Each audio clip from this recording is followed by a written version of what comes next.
तो आप भी इनकी तरह वैश्य समाज से या किसी पार्टी से जुड़े? समाज से ही है और भारतीय जनता पार्टी में पूर्व जिला महामंत्री था। त्याग पत्र दे दिया चुनाव के पहले। इस चुनाव के? हाँ जी। अरे इस चुनाव में तो सब दूसरी पार्टी वाले बीजेपी आ रहे थे, आप बीजेपी छोड़ के चले गए? आपको तो मालूम था जिस तरीके से भ्रष्टाचार और बेरोजगारी पूरे भारत में चल रही है, पेपर आउट और महंगाई, अब भारतीय जनता पार्टी जल्द ही पूरे भारत से पलायन की तरफ जाएगी।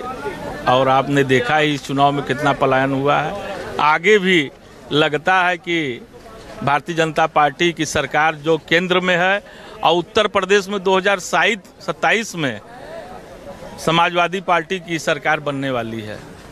उसको ज्वाइन कर लिया गया? जी, 29 तारीख को माननीय अखिलेश जी आए थे हमारे यहाँ मिर्जापुर। एक बड़ी जनसभा थी प्रत्याशी के लिए, डॉक्टर रमेश चंद्र बिंद प्रत्याशी थे। संजोग से वो जीत आप जिस इलाके से आते हैं, प्रधानमंत्री का जो संसदीय क्षेत्र बनारस है, उसके उधर पूर्वांचल की तरफ आप जाएं तो गाजीपुर, आजमगढ़, घोसी, अंबेडकर नगर, जौनपुर सब सपा जीत गई, सब साफ हो गई। लेकिन इधर की तरफ जब जाएं तो भदोई भी जीत गई बीजेपी और मिर्जापुर भी। आप जिस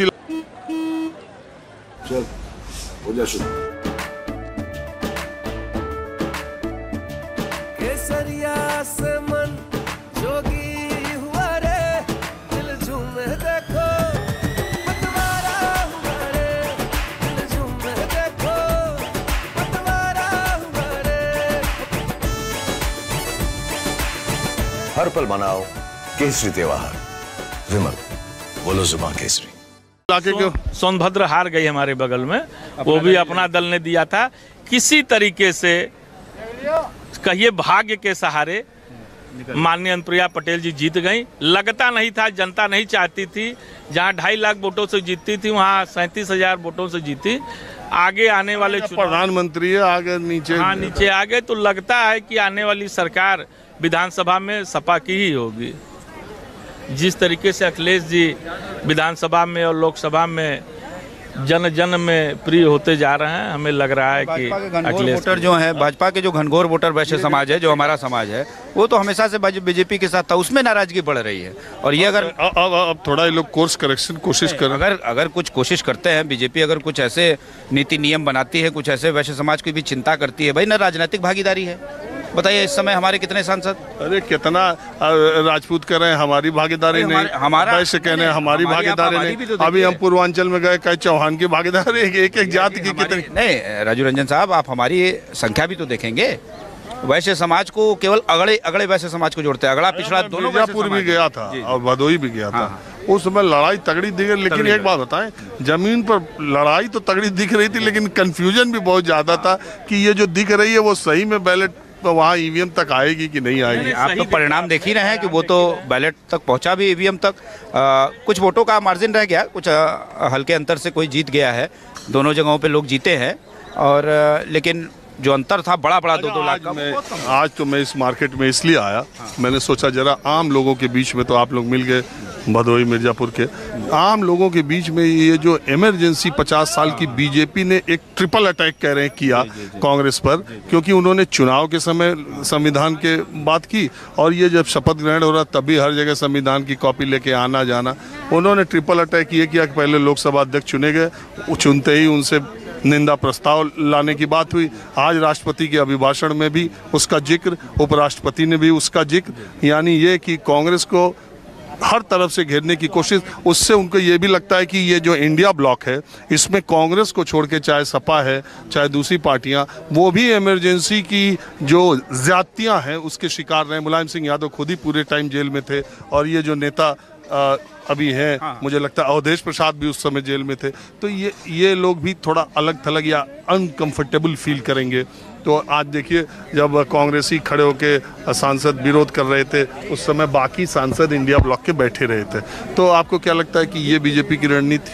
नहीं, बिल्कुल आप सही कह रहे हैं कि इस चुनाव में संविधान एक बड़ा मुद्दा रहा, उसका असर दिखा। और मुझे लगता है कि चुनाव में उनकी हार का एक बड़ा कारण भी बना, इसमें कोई दो राय नहीं है। बहुत से वोट छिटके संविधान बचाने के नाम पे, और कांग्रेस पर हमला लगातार संविधान के नाम पर करती है। लेकिन जब आज की परिस्थिति को हम देखते हैं, भाई हम लोग भी बीजेपी मानसिकता के रहे हैं, देखिए इसमें कोई दो राय नहीं। अब मैं ABVP में भी काम कर चुका हूँ, विद्यार्थी परिषद और सबके साथ, तो हमने ये देखा है कि आज जो संविधान बचाने की बात जो आई, ये इसलिए आई क्योंकि संविधान को शिथिल करना, संवैधानिक ताकतों को शिथिल करना, यह जो भारतीय जनता पार्टी की सरकार कर रही है, ये मोदी जी की सरकार जो रही, इसने बहुत सी चीज़ें ऐसी की जो लगता है कि इमरजेंसी न रहते हुए भी इमरजेंसी है, अप्रत्यक्ष इमरजेंसी का स्थिति दिखती है, और ये अब जनता में भी आ गई है। आपकी उम्र कितनी, 50 से कम? नहीं, मेरी उम्र तो 50 से बहुत कम है, मैं तो अभी 42-43 साल का ही हूँ। तो आपने देखा नहीं?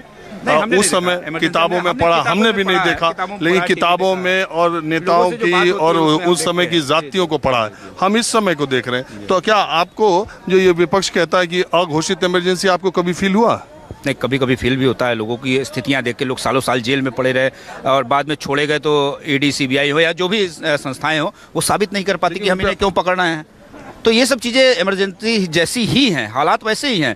हाँ ठीक है, वो घोषित इमरजेंसी थी, उसके हालात और ख़राब रहे होंगे, मैं ये मानता हूँ। हमने तो देखा नहीं है, जो सुना है वही बहुत सी जातियाँ थी, लोग उठा लिए जाते थे, बंद कर दिए जाते थे, लोग बहुत साल जेल में रहे, तो ऐसी बातें आई हैं। लेकिन आज जो हम देख रहे हैं, आज भारत बहुत आधुनिकता की ओर बढ़ गया है। अब अगर आज इमरजेंसी जैसा माहौल रहेगा तो जाहिर सी बात है कि माहौल क्या है मैं आपको दिखाना पड़ेगा, और आप दिखा रहे हैं, मुझे पूरी उम्मीद है। और आप दिखाता ही, बिल्कुल आप दिखाते हैं राजीव रंजन जी, हम लोग बड़े बेसब्री से आपको देखते हैं। मैं तो शायद रोजाना आपका शो देखने वाला व्यक्ति हूँ। अरे बहुत बहुत शुक्रिया। मैं तो ऐसे ही जनपद निकला, आप लोग मिल गए, जो जहाँ मिल जाता है। एक सवाल ये है कि आम आदमी पार्टी ने आज सुबह राष्ट्रपति के अभिभाषण से ठीक पहले सुनीता केजरीवाल, अरविंद केजरीवाल की पत्नी ने ट्वीट किया, भगवंत मान पंजाब के मुख्यमंत्री ने ट्वीट किया। उनका कहना है कि जब निचली अदालत से अरविंद केजरीवाल को जमानत मिली, उनकी जमानत को तुरंत स्टे कराने के लिए ED हाईकोर्ट चली गई, और अभी सुनवाई सुप्रीम कोर्ट तक आती उसके पहले CBI ने जेल में जाके उनको गिरफ्तार कर लिया। तो ये भी एक तानाशाही है, और तानाशाहों के खिलाफ आम आदमी पार्टी लड़ती रहेगी। उन्होंने बहिष्कार भी किया, आपने देखा होगा, प्लाकार्ड लेकर के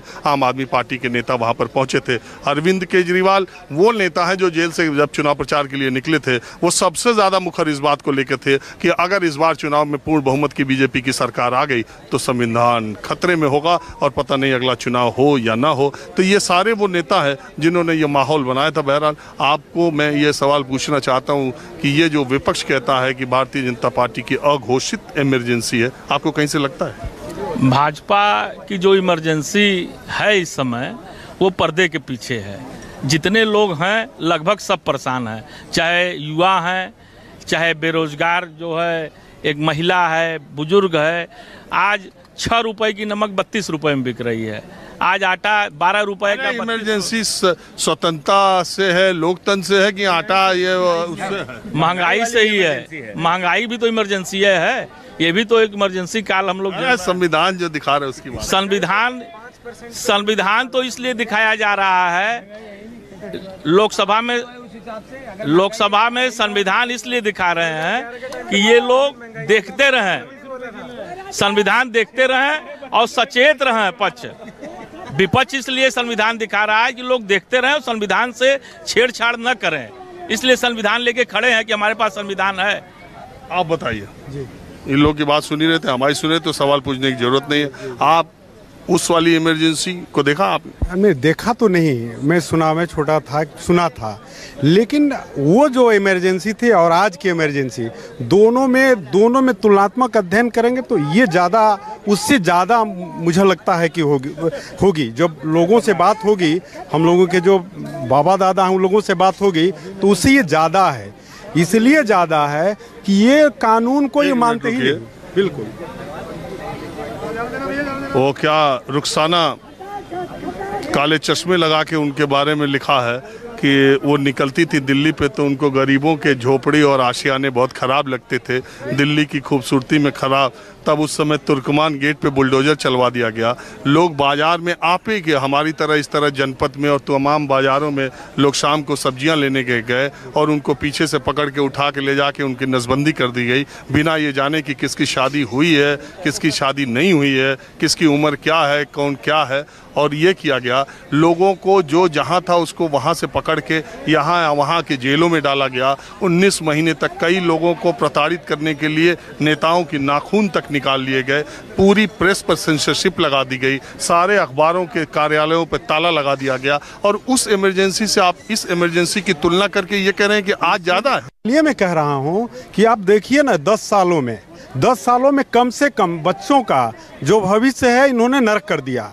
ये इमरजेंसी नहीं तो और क्या है?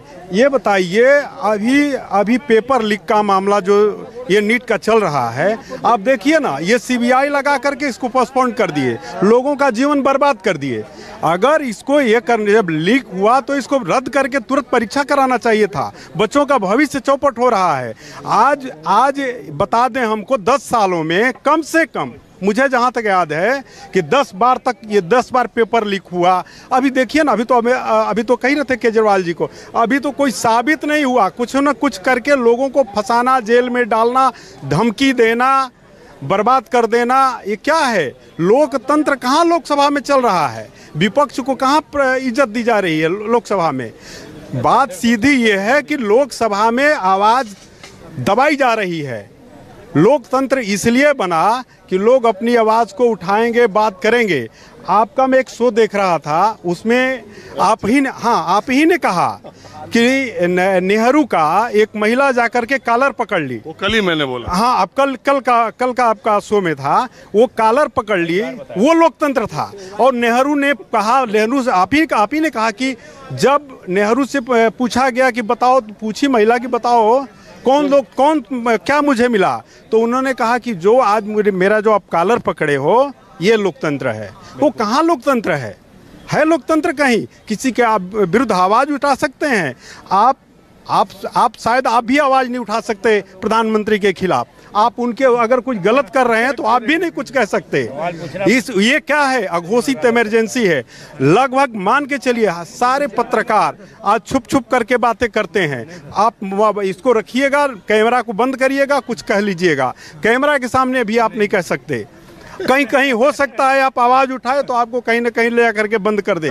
जितना हमको उठाना उतना हम उठाते रहते हैं। इससे बड़ी इमरजेंसी क्या हो सकती है भाई साहब? बिल्कुल। मैं तो जो कहना रहता है कहता हूँ और इसकी कोई परवाह भी नहीं करता। आपकी व्यक्तिगत बात नहीं की, मैं पत्रकारों की बात की कि जी आप फ्री है कहने के लिए, आप मुझे भी कहेंगे तो कोई ऐतराज नहीं।